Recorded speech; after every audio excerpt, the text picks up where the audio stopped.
So we're talking about 1,000 years from now. This is, I feel like we're young, and we're at like, I know when my grandfather, my mom's dad, came here on a boat. We have pictures of it. I have the picture in my mom's house, and they came over from Poland, and there's a whole story about that. But right now we're at my house in Leavenworth, Washington, and I have a bunch of cousins here, and it's like the love is just so palpable.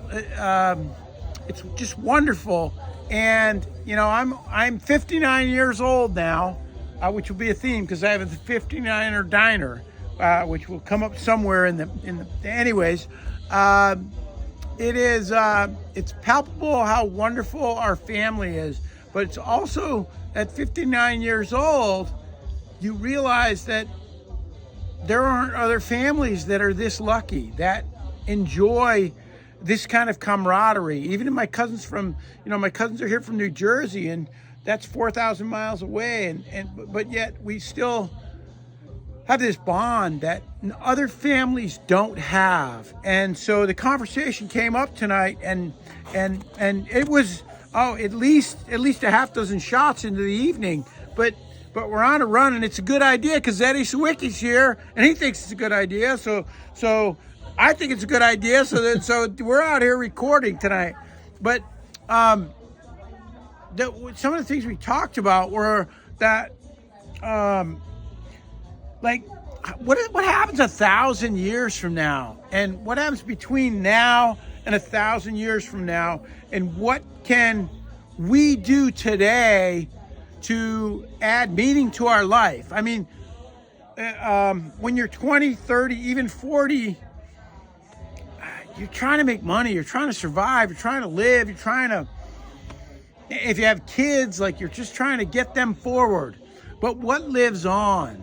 And I'm at the point in my life, I'm like, what lives on? And what would be so wonderful, almost dreamy, is if you could take what you've learned in your life and pass it on. And if there was one favorite thing, it's not hard for me to figure out. It's family and family value. And I meet so many people that just don't know. They don't know unconditional love. They don't know, really, that's just it. It's unconditional love. Your family loves you no matter what.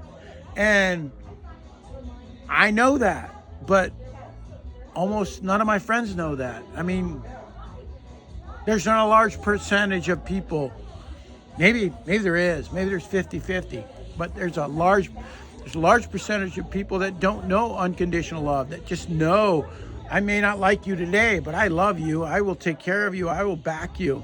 And beyond that is the laughter and the fun and everything that goes on beyond that. And I think that at this point, I like, I'm talking to Eddie because he started this. He's doing the whole family tree thing, and Dennis is in there, who's very savvy on computers and things. And I think we should create a system. I think we should create a framework that lives on. And not only should it live on in today, and not only it shouldn't just be a recording of what we're doing and how happy we are to be with family. Because what good is it to tell you how happy I am with my family? What I want to do is teach you or show you or give you the tools, or give you a path to follow of what family should be. And you know what? You're going to screw up. Everybody's going to screw up. And everything's going to be different. It's not going to be the same for everybody. But there is a value that can stay constant. And the value is that we're family. And so when parents get together, that were raised by the same mom or dad, mom and dad, or either one, you get together and you hang out with your 8-year-old cousins. Those cousin relationships when they bond at 7 and 8, when 6, 7, and 8 years old, 9 years old, 10 years old, you're hanging out with your cousins, even if it's only twice a year or whatever. Those bonds last forever, and they're uncomplicated. They're just your family, and I love you.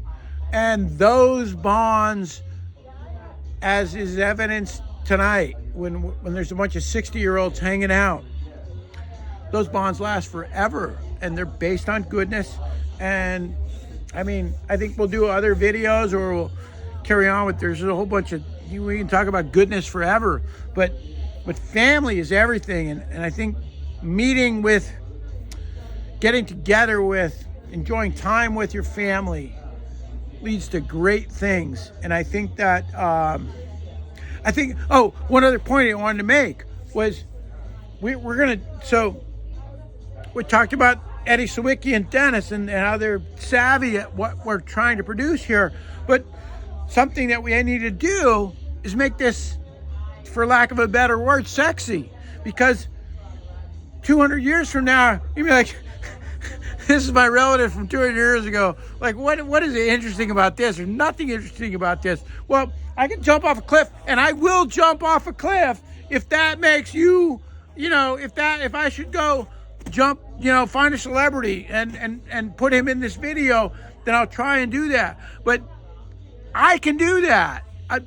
Dennis is not going to do that. I could do that. So it's important that we have somebody that makes and continues whatever we start here now, that needs to continue on. And we need people in our family that are good at continuing the back office type things. But we also need a class clown, because we need to entertain people and want them to watch what it is. I got to grab your attention. Someone's got to grab your attention. Someone's got to make this sexy. Someone's got to make this fun. You know what? Sexy is more of a business word. Someone's got to make this fun for family. And we are always, because I know our bloodline, this will always be fun. And there will always be a class clown. And that guy's got to step up. And he's got to lead the family. He's got to lead this video, or this, whatever this becomes. He's got to lead that, because he's got to make it fun for everybody. And if people aren't watching it, then you got to make it funner. It's not, I tried my best. Your best isn't good enough if the family's not buying into it. So you got to have a bigger party. You have a party, and if everyone buys into it and says, oh, I'm going to watch this, then that's great. If they're not all buying into it, and they're not watching it, then fuck you. You got to be funnier, or you got to be more fun. That's our job as the class clowns.